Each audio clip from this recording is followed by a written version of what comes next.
The game just got publicly destroyed by Kendrick's bodyguard. Career-ending lies exposed on record. Dr. Dre abandoned him, Snoop turned his back, and Kendrick, he's winning without saying a word. This is the most brutal meltdown in hip-hop history, and it's happening in real time. Buckle up, because this gets insane. Everybody thought they knew what this beef was about. The game dropped 3 diss tracks aimed at Kendrick Lamar. Chrome Hearts, Left Out, America's Nightmare. People figured it was just another West Coast rivalry, right? Some competitive energy between 2 legendary rappers. That was the story everyone ran with. But then, everything shifted. New information started surfacing. Receipts got pulled. Lies got exposed on live record. Legends started picking sides publicly. And now the whole narrative is twisting into something way darker. This isn't just beef anymore. This is a man watching his legacy get erased while the entire culture turns their back on him. And Kendrick? He hasn't said a single word. That silence is the most savage move of all. Let me break down how this whole situation exploded, because the timeline is absolutely mind-blowing. The game didn't just drop regular diss tracks, he went nuclear. He mimicked Kendrick's voice, he copied his flow, he screamed King of the West over and over like a man possessed by pure jealousy and rage. Every single bar dripped with toxic desperation disguised as confidence. He thought he was building momentum, he thought the culture would rally behind him, but then the bomb dropped. And it wasn't from Kendrick, it was from someone even more devastating. 2 T's, Kendrick Lamar's head of security, a man who's been in the inner circle for years, a man who knows everything. And he went on record, publicly, with receipts, and what he said obliterated the game's entire narrative in one single statement. The game had been running around telling everyone that he discovered Kendrick, that he saw his greatness before anyone else, that he tried to sign Kendrick Lamar to his label and could have made him a star. That was the story Game kept pushing in interviews, on podcasts, everywhere he could get a microphone. But 2 T's said 5 words that destroyed everything. That never happened. He's lying. Just like that, no hesitation, no sugarcoating, pure facts. And the internet? The internet went absolutely nuclear. Twitter exploded within minutes. Instagram comment sections turned into war zones. TikTok creators started making reaction videos back to back. Reddit threads hit thousands of comments in hours. The consensus was unanimous and brutal. Game just got exposed as a pathological liar. 2 T's just ended this man's entire credibility. He's so desperate, he's literally inventing fake memories. But here's where it gets even crazier. The game didn't apologize. He didn't backtrack. He didn't try to clarify or smooth things over. He doubled down. And that's when people realized this wasn't just competitive energy. This was something way deeper. This was a man spiraling, and the culture was watching in real time. Fans online turned into full-blown investigators. They started pulling up old interviews, comparing statements, looking for contradictions, and they found them everywhere. The game's story kept changing depending on who he was talking to. One interview, he said Kendrick wasn't invited to certain events because of gang politics. Another interview, he feared for his safety. Then another where he claimed he didn't even want to be around Kendrick's energy. 3 different versions of the same story, and people caught every single inconsistency. TMZ started covering it, hip-hop blogs jumped on it, even mainstream outlets picked it up because the drama was too juicy to ignore. And with every new piece of coverage, the game's credibility took another hit. People started questioning everything he ever said, every claim, every flex, every story, because if he lied about trying to sign Kendrick, what else did he lie about? That's the question people started asking, and once that seed of doubt gets planted, it spreads fast. Think about it. This is a man who built his career on authenticity, on being the real voice of Compton, on keeping it 100 at all times, and now people are watching him get exposed for fabricating entire narratives just to stay relevant. That hits different. That's not just losing a rap beef, that's losing your reputation, your credibility, your foundation, everything. And meanwhile, Kendrick, silence. Complete silence. Not a single response, not a tweet, not an interview, not even a subliminal bar. Just pure calculated silence. And somehow that silence feels louder than anything the game is screaming. Because Kendrick doesn't need to respond. The culture is doing it for him. The legends are doing it for him. The receipts are doing it for him. He's sitting back watching a man self-destruct, and the entire world is handling the situation without him lifting a finger. That's power. That's control. That's the difference between a king and someone desperately trying to claim a throne that was never theirs. Now let's get into the motive, because this is where everything starts clicking into place. The game has been dealing with serious career decline for a while now, and I'm not saying that to be disrespectful, it's just facts. This man came up in the early 2000s. The documentary dropped in 2005 and it was an instant classic. Dr. Dre executive produced it, 50 Cent was on tracks, Eminem contributed. It was a massive moment for West Coast hip-hop. Game was positioned to be the next big thing, the heir to the throne, the one who would carry the torch after Dre and Snoop. And for a minute, it looked like that was exactly what was happening. He had the cosign from every legend that mattered, he had the hits, he had the respect, he had everything. But then things started falling apart. He had beef with 50 Cent that got messy, he had issues with G-Unit that turned ugly, albums started selling less and less, the cultural relevance started fading. And while the game was struggling to maintain his position, someone else was rising. Kendrick Lamar, a younger artist from the same city, from the same streets, but with a completely different approach. Kendrick wasn't trying to be the loudest, he was trying to be the best. And slowly but surely, the culture started recognizing that. Good Kid, M.A.A.D. City dropped in 2012 and shifted the entire landscape. To Pimp a Butterfly came in 2015 and cemented Kendrick as a generational talent. Damn won a Pulitzer Prize, the first rapper ever to achieve that. And with every accolade, every Grammy, every legendary cosign, Kendrick pulled further and further ahead. And the game? He watched all of it happen. He watched a younger artist from his own city eclipse him in every possible way, critically, commercially, culturally. That kind of fall-off hits different, especially when you're someone who built their entire identity around being the king of the West. Think about it. Game went from pulling in millions during his peak to reportedly struggling financially in recent years. Meanwhile, Kendrick is selling out arenas, headlining festivals, working with the biggest names in music, collaborating with everyone from Taylor Swift to Beyoncé, doing Super Bowl halftime shows. That kind of contrast can spark some real envy fast. And when you add in the fact that they're both from Compton, both repping the same city, it becomes even more personal. Because in Game's mind, that should have been him. He should have been the one getting those opportunities. He was there first, he put in the work, he earned the right to that throne. But the culture chose differently. The culture chose Kendrick. And that's the wound that never heals. That's the thing Game can't accept, because it's not just about losing a competition, it's about watching someone younger take everything you thought was yours and do it better. Do it with more grace, more respect, more artistry. And the worst part? Kendrick didn't have to tear anyone down to get there. He didn't need to start beef. He didn't need to call people out.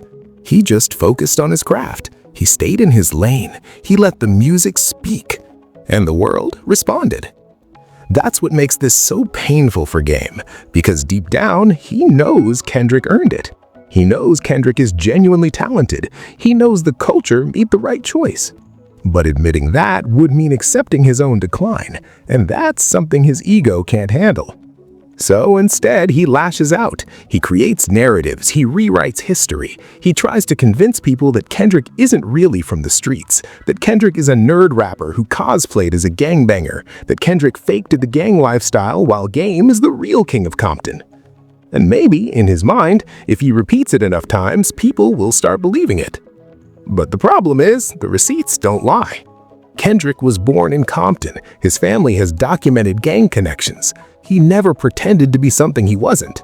He just told his truth, his story, his perspective, and people connected with that authenticity. Meanwhile, Game is out here changing stories every interview, contradicting himself, getting exposed by people who were actually there. And the more he talks, the worse it gets. Put all that together, the financial struggles, the fading relevance, the jealousy, the desperation for attention, and it starts looking like the perfect recipe for a very public meltdown. And that's exactly what we're witnessing. This isn't strategy, this isn't calculated, this is a man losing control of his narrative and grasping at anything to stay in the conversation, even if it means destroying what's left of his reputation in the process. But here's the part that really hits different. And this is something a lot of people aren't talking about enough. The one who got caught up in the middle of all this chaos wasn't even involved in the beef. It was Kendrick's family, specifically the people closest to him, who had nothing to do with any of this drama. These are people who are just trying to live their lives. They're not public figures, they're not celebrities, they're not chasing clout or attention. They're just regular people who happen to be connected to someone famous. And they ended up getting dragged into a situation that had nothing to do with them. That's messed up. That crosses a line that shouldn't be crossed. When the game started making claims about Kendrick's personal life, about his authenticity, about his background, he wasn't just attacking another rapper. He was attacking that man's family, his community, his roots. And for what? For attention? For relevance? For a few viral moments? That's not competition. That's desperation disguised as aggression, and people saw right through it. The culture has always respected competitive energy. Diss tracks are part of hip-hop. Going back and forth is tradition. But there's a code. There's a line you don't cross, and the game crossed it multiple times, without hesitation, without remorse. And that's when people started realizing this wasn't about the music anymore. This was personal in the ugliest way possible. Fans online started pointing out how one-sided this whole thing was. Kendrick never asked for this. He never provoked it. He never started anything. He was literally just existing, just living his life, just working on his craft. And suddenly, he's got someone from his own city attacking him publicly for no reason other than jealousy. That's somebody's family member. That's somebody's friend. That's somebody's loved one dealing with unnecessary stress and negativity because another grown man can't handle his own insecurities. And when you frame it like that, it becomes really hard to sympathize with the game's position, because at the end of the day, what did Kendrick actually do wrong? He made great music. He earned respect. He stayed out of drama. He focused on his legacy. And for that, he's being attacked? It doesn't add up. It doesn't make sense. And the more people thought about it, the more they turned against Game. Not because they're blind Kendrick fans, but because the situation is genuinely unfair, and the culture recognizes that. Hip-hop has always celebrated authenticity and realness, and what's real is that one man is thriving through talent and hard work, while another is spiraling through bitterness and desperation. And people can feel the difference. They can see who's moving with integrity and who's moving with toxicity. And that's why the emotional response has been so one-sided, because deep down, everybody knows who's in the wrong here, and it's not Kendrick. Now, this is where the story takes an even crazier turn, because what happened next completely shifted the entire conversation. Remember I mentioned the Pop-Out concert? Let me break down why that event was so significant and why it basically ended any argument the game thought he had. June 2024, Kendrick Lamar throws the most historic West Coast concert of the decade. The Forum in Los Angeles, sold out. Every legend, every icon, every person who actually matters in LA culture showed up. Dr. Dre was there, Snoop Dogg performed, Tyler the Creator, YG, J-Rock, Ab-Soul, Schoolboy Q, the entire black hippie crew reunited. Even younger artists like Roddy Ricch came through. It was a celebration of West Coast hip-hop, a moment of unity, a show of power and respect. Everybody who represents LA culture was on that stage. Everybody except one person. The Game. Nowhere to be found. Not in the crowd, not backstage, not even mentioned, just completely absent from the most important West Coast event in years. And here's where it gets really telling. The Game's story about why he wasn't there kept changing. Like literally, every time someone asked him, he gave a different answer. First, he said he wasn't invited, claimed it was gang politics, said certain people didn't want him there because of neighborhood tensions. That was version 1. Then, a few days later, in a different interview, he changed it up, said he feared for his safety, that showing up to that event would have put him in danger, that he had to protect himself. That was version 2. Then, in yet another interview, he completely flipped the script again, said why would he show up to Kendrick's event anyway, that he's the real king and he doesn't need to validate someone else's moment. That was version 3. 3 completely different explanations for the same situation, and social media detectives caught every single contradiction. They screen recorded the interviews, they made comparison videos, they highlighted the inconsistencies, and it went viral. People were clowning him mercilessly. The comments were absolutely brutal. One of the top trending tweets said, "This man is changing stories like a guilty suspect being interrogated. He got excluded, and now he's spiraling." Another one that got thousands of likes said, "Imagine being the only LA legend not invited to the West Coast event and then lying about why you weren't there. That's embarrassing." Reddit threads dissected every word he said. Hip-hop blogs wrote entire articles about the contradictions. Even people who weren't Kendrick fans started questioning Game's credibility. Because if you're telling the truth, your story doesn't change. The facts stay the same. But when you're making excuses, when you're trying to save face, that's when the narrative keeps shifting. And that's exactly what people saw happening. The Game got exposed, not just as someone who wasn't invited, but as someone who couldn't even own that reality. He had to create multiple false narratives to protect his ego, and every single one of them fell apart under scrutiny. But the most devastating blow came just a few days ago, and this is the moment that truly sealed the Game's fate. TDE, Top Dog Entertainment, Kendrick's label, threw their 12th annual Christmas concert in South LA.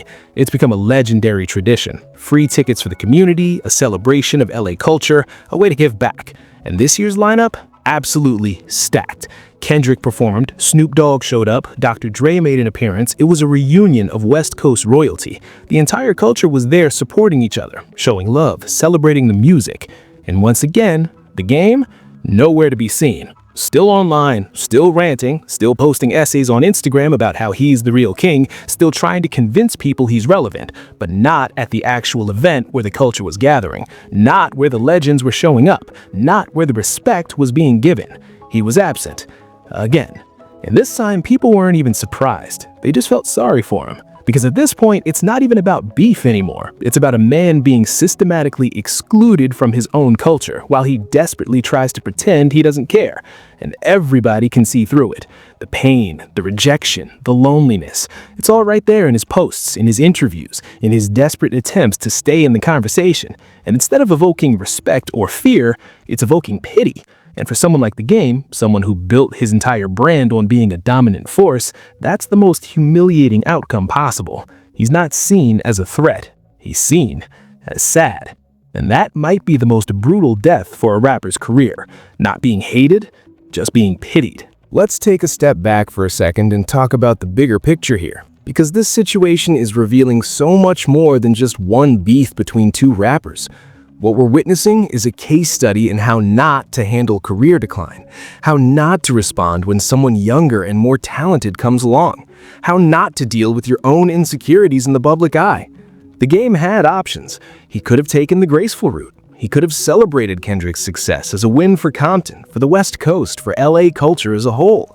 He could have positioned himself as an elder statesman, someone who paved the way, someone who helped build the foundation that younger artists are now standing on. That's what legends do. That's what Snoop did. That's what Dre did. They passed the torch without bitterness. They celebrated the next generation. They stayed relevant by staying classy. But the Game chose chaos. He chose bitterness. He chose to lash out instead of level up. And now he's dealing with the consequences. His reputation is damaged. His relationships with other legends are strained. His credibility is destroyed. All because he couldn't accept reality. And the sad part is none of this was necessary. The Game is still a talented rapper. The documentary is still a classic album. His contributions to West Coast hip-hop are still significant. Nobody was trying to erase that. Nobody was saying he didn't matter.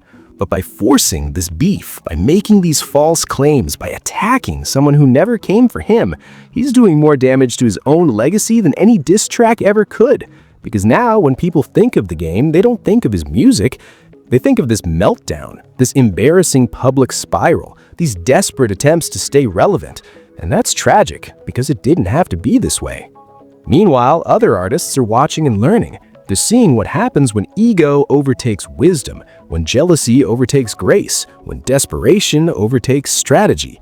The game is unintentionally becoming a cautionary tale, a reminder that how you handle success is important, but how you handle decline is even more important. Because everybody falls off eventually, every artist has their peak and then their decline. That's just the nature of the industry. The greats understand that. They pivot, they adapt, they find new ways to stay connected to the culture without forcing it. But the game is showing us the opposite. He's showing us what happens when you refuse to accept change, when you cling to a throne that's no longer yours, when you attack the person who's sitting on it instead of building your own new kingdom. And people are taking notes. Artists are seeing this and thinking, I never want to be that guy. I never want to be the bitter veteran attacking the rising star. I never want to be so insecure that I destroy my own legacy trying to tear someone else down. And here's another layer that people aren't talking about enough. The game's actions aren't just affecting him. They're affecting his family, his friends, his real fans who genuinely loved his music and now have to watch him embarrass himself repeatedly. Those are real people dealing with real consequences because one man can't control his emotions. That's what makes this situation even sadder. It's not happening in a vacuum. There are ripple effects. People connected to him are getting hurt by association. His brand is becoming toxic. Venues might think twice about booking him. Collaborators might hesitate to work with him. Sponsors might distance themselves. All because he chose to handle his insecurity in the most destructive way possible. And for what? What did he actually gain from all of this? Did he get more respect? No. Did he get more fans? No. Did he damage Kendrick's career? Not even close. All he did was damage himself. And that's the part that's so hard to watch. This self-destruction playing out in real time with no sign of stopping. What we're seeing here is way bigger than just hip-hop drama. This is about the dangers of social media amplifying insecurity, about how the internet can turn personal struggles into public spectacles, about how the pressure to stay relevant in the digital age can push people to make choices they never would have made 20 years ago. Back in the day, if you had beef with another artist, you handled it through music. You dropped a diss track, they responded, the culture decided who won, and then you both moved on. But now, with Instagram, Twitter, podcasts, live streams, everything is amplified times 1,000. Every thought becomes a post. Every emotion becomes content. Every insecurity gets broadcasted to millions of people instantly. And that creates a dangerous cycle, because once you start, it's hard to stop. The algorithm rewards controversy, it rewards drama, it rewards chaos, so people keep feeding into it, even when it's destroying them. The game is a perfect example. Every time he posts about Kendrick, he gets engagement, comments, shares, attention. And in his mind, that probably feels like winning. But he's not looking at the content of those comments. He's not seeing that 90% of them are clowning him. He's just seeing numbers. And those numbers trick him into thinking he's still relevant, still important, still in control. But he's not. He's being used. He's entertainment now, a cautionary tale, a meme. And the saddest part is, he probably knows that deep down. But the addiction to attention is stronger than the desire to preserve dignity. That's what social media does to people. It creates this false sense of connection, this illusion of mattering, when in reality, most of the engagement is negative. Most of the attention is mockery. But it's still attention. And for someone who's used to being celebrated, even negative attention feels better than being forgotten. The bigger conversation we need to have is about responsibility, about how artists with platforms need to be more mindful of what they're putting out into the world, because millions of people are watching. Young fans are observing how their favorite artists handle conflict, how they deal with jealousy, how they respond to being surpassed. And if what they see is bitterness, lies, and self-destruction, that's what they'll think is normal. That's what they'll replicate in their own lives. The game's behavior isn't just affecting him, it's influencing a whole generation of people who look up to him, who respected him, who believed in him. And now they're watching him fall apart. That's a heavy responsibility that he's clearly not considering, because if he was, he'd stop, he'd take a breath, he'd get help. He'd handle this privately instead of turning it into a public circus. But instead, he keeps doubling down, keeps making it worse, keeps giving the internet more ammunition. And with every post, every interview, every rant, he's teaching people exactly what not to do, unintentionally becoming the villain in his own story. And there's no easy way back from that. Once you've damaged your reputation this severely, rebuilding it takes years, maybe decades, and only if you're willing to do the work, the self-reflection, the growth, the accountability. And right now, the game shows no signs of being ready for any of that. So where does this go from here? That's the question everybody's asking, because this story is far from over. In fact, it feels like we're building towards something even bigger. Some people think the game is going to drop another diss track that is going to escalate even further, try to force Kendrick into responding. But here's the problem with that strategy. Kendrick has already shown he's not playing that game. He's not engaging. He's not giving the game what he wants. And every day that Kendrick stays silent, it makes game look more desperate, more irrelevant, more like someone screaming into the void hoping for attention. So even if he drops another track, what's it going to accomplish? Is it going to change anyone's mind? Is it going to make him look better? Probably not. It'll just be more content for people to dissect and mock. Then there's the Dr. Dre factor. And this is potentially the most explosive element of this entire situation. Multiple sources close to Dre have said that he's disappointed, frustrated, tired of watching the game embarrass himself and, by extension, embarrass the legacy of West Coast hip-hop. There are whispers that Dre might publicly address this situation if it continues to escalate. And if that happens, it's over. Completely over. Because Dr. Dre's word carries more weight than almost anyone in hip-hop. He's the one who put Game on. He's the one who executive produced the documentary. He's the one who gave him credibility and cosigns. If Dre publicly sides with Kendrick, or even worse, publicly criticizes the game, that would be the final nail in the coffin. Career ending, legacy destroying. There would be no coming back from that. And based on recent events, specifically Dre showing up to Kendrick's events while being completely absent from anything game-related, it's not hard to see which direction his loyalty is leaning. Some fans are convinced Kendrick has a diss track already recorded, that he's just waiting for the perfect moment to drop it. And honestly, that theory makes sense. Kendrick is strategic. He's calculated. He doesn't move impulsively. If he decided to respond, it would be surgical, precise, devastating. The rumor is that TDE actually recorded a response track but decided it was too cruel to release, that it would have completely annihilated whatever was left of the game's career, and they didn't want that blood on their hands. Whether that's true or not, we don't know, but the fact that the rumor exists and people believe it says everything about the power dynamic here. Kendrick doesn't need to respond because the threat of a response is enough. The anticipation, the possibility, that's more effective than actually engaging. And then there's the Super Bowl angle. Kendrick headlined the Super Bowl 59 halftime show, the biggest stage in entertainment, hundreds of millions of viewers worldwide. And during his performance, fans swear they caught subliminal shots, lyric changes, strategic camera angles, moments that felt directed at someone specific without ever saying a name. The theory spreading like wildfire online is that Kendrick used the biggest platform in the world to send a silent message. Not a diss, just a reminder, a flex, a statement that said, I'm here, I'm thriving, I'm on top of the world, and you're not. That's more disrespectful than any diss track could ever be, because it's not about Game specifically. It's about Kendrick being so far ahead that Game doesn't even register as competition. He's an afterthought, a footnote, someone who gets acknowledged through silence rather than engagement. And somehow that feels more brutal than anything that could have been said directly. This whole situation is a masterclass in how silence can be the loudest weapon. Kendrick Lamar didn't need to respond with diss tracks. He didn't need to go on interviews defending himself. He didn't need to engage in the chaos at all. He just kept winning, kept creating, kept being celebrated by the culture.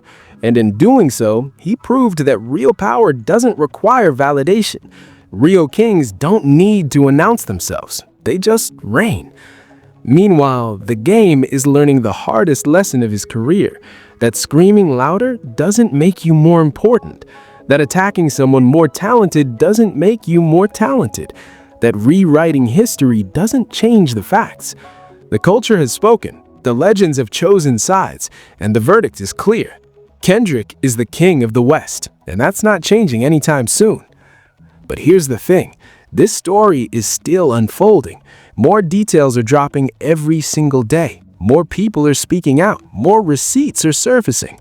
The internet is watching this like a real-time documentary. And depending on what the game does next, this could get even crazier. So I need you to stay locked in.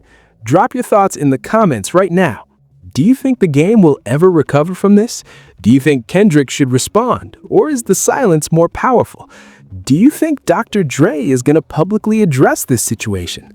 Let me know what you think, because this conversation is far from over. Make sure you smash that like button, hit subscribe if you haven't already, and turn on notifications so you don't miss a single update, because we're covering every twist and turn of this story as it develops. I appreciate you for rocking with me through this whole deep dive. This has been one of the wildest celebrity collapses I've ever covered, and it's still going.